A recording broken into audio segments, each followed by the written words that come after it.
हरे कृष्णा दोस्तों, स्वागत है आपका आपके अपने चैनल भक्ति की शक्ति में। आज हम आपके लिए श्री कृष्ण जी ने कहे हुए भगवत गीता की ऐसी 7 बातें लेकर आए हैं जो आपके लिए जानना सबसे अधिक ज़रूरी है और उससे भी अधिक ज़रूरी है उस पर ध्यान देना, क्योंकि हम जानते तो बहुत कुछ है, बस उस पर गौर नहीं करते। तो आइए शुरू करते हैं।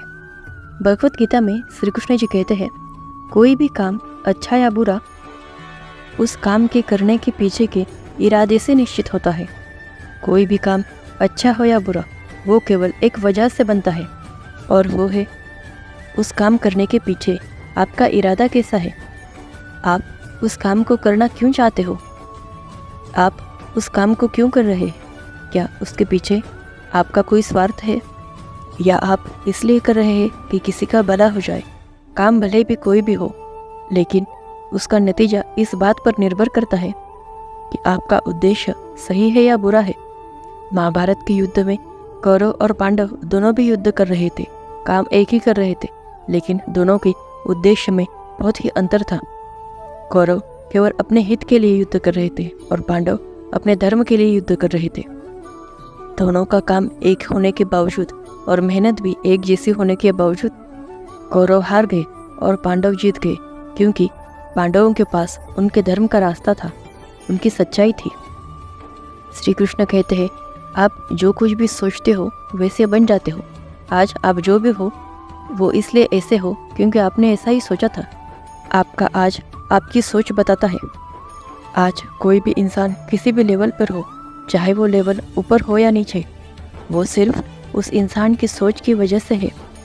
अगर एक निर्धन भी धनी और अमीर बनना चाहता है तो बन सकता है। इसे कोई ताकत नहीं दुनिया की जो उसे अमीर बनने से रोक सके। श्री कृष्ण कहते हैं, सच्चाई और अच्छाई को कोई भी हरा नहीं सकता और ना कभी छुपाया जा सकता है। इसलिए सच कहने और अच्छे काम करने से कभी मत घबराइए, क्योंकि सच्चाई और सूरज को ज़्यादा देर तक छुपाया नहीं जा सकता। एक वक्त आने पर इनको दुनिया के सामने आना ही पड़ता है।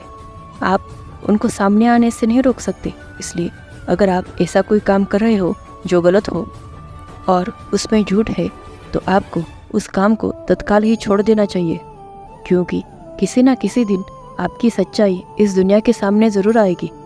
हम सब जिंदगी में बहुत सारी झूठ बोलते हैं, किसी की आरोपों से बचने के लिए या अपना फ़ायदा देखने के लिए।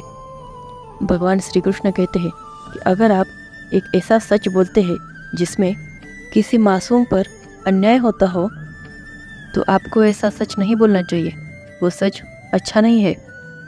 और अगर आप ऐसा सत्य बोलते हो जिससे किसी का भला होता हो और किसी का नुकसान भी नहीं होता हो, तो बोला हुआ असत्य भी बुरा नहीं होता। बस ज़रूरी बात यह है कि किसी के साथ अन्याय नहीं होना चाहिए।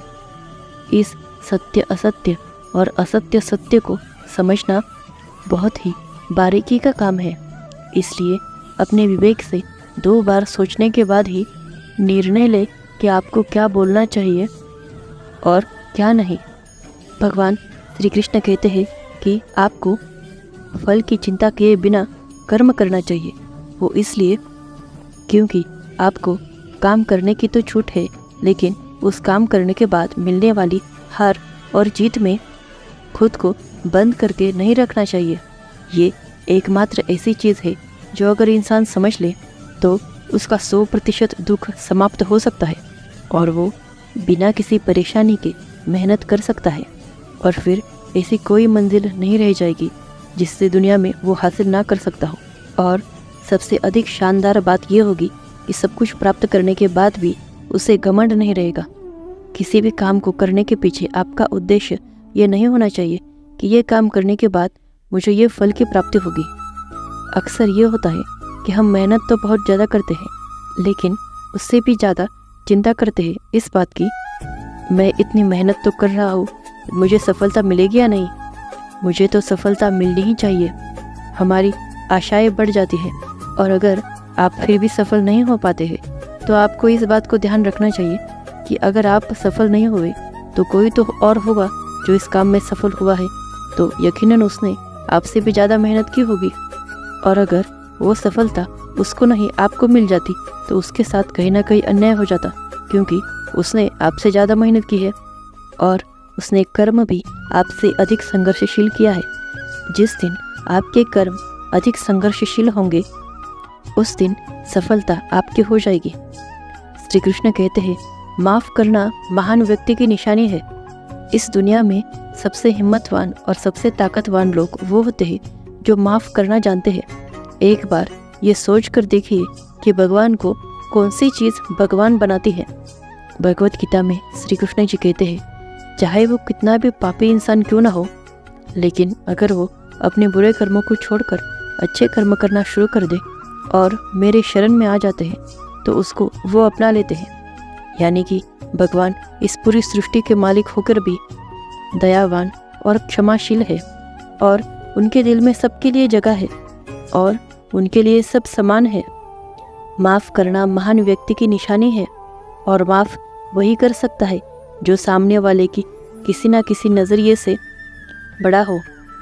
किसी की गलती होने पर उस पर नाराज़ होना या उस पर गुस्सा होना बहुत आसान काम है और ये काम कोई भी इंसान कर सकता है, लेकिन अच्छे इंसान उस इंसान को माफ़ करके उसको एक और मौका दे सकते हैं। इस दुनिया में अगर कोई इंसान एक महान काम करता है तो दूसरे इंसान भी उसी का अनुसरण करते हैं। हमारे आत्मा के सीधे तार उस परमात्मा से जुड़े हुए हैं, जबकि हमारी आत्मा कभी गलत नहीं हो सकती, लेकिन हम शरीर के सुखों के लिए गलत कर्मों में लग जाते हैं और उनका नतीजा भी गलत होता है। श्री कृष्ण ने अर्जुन से कहा था, हे अर्जुन, अगर तूने लड़ाई नहीं की तो आगे आने वाली पीढ़ियाँ तुम्हें और तुम्हारे आगे आने वाली पीढ़ियों को गालियाँ देगा और कहेगा कि अर्जुन कितना कायर था, और अगर तू युद्ध कर कर जीत गया तो इसमें आगे आने वाली जो दुनिया होगी उसमें तू एक उदाहरण होगा, और उदाहरण ये होगा कि धर्म की अधर्म पर जीत हो सकती है। और अर्जुन, तू जो करेगा उसकी बहुत बड़ाई होगी और आने वाली पीढ़ियाँ भी तेरी तरह ही कर्म करेगी। भगवान श्री कृष्ण के इस वाक्य में और एक गहरा अर्थ छुपा हुआ है। अगर आप दुनिया में एक ऐसे लेवल पर हो जहाँ पर जाना हर किसी के लिए आसान ना हो, तो आपको अपने पोजीशन से दुनिया के लिए एक ऐसे उदाहरण प्रस्तुत करने चाहिए जिनसे सब लोगों की भलाई हो और सबको एक ही रास्ता दिखे। श्री कृष्ण भगवत गीता में ऐसा कहते हैं, इस दुनिया में कोई भी कार्य असंभव नहीं। हमें ऐसा लगता है कि अपने मन को गुलाम बनाना सबसे मुश्किल बात है, लेकिन भगवत गीता में तो कहा गया है कि इस दुनिया में कुछ भी असंभव नहीं है। इसलिए हम अपने दिमाग को, अपने विचारों को, अपने मन को, इंद्रियों को वश में कर सकते हैं।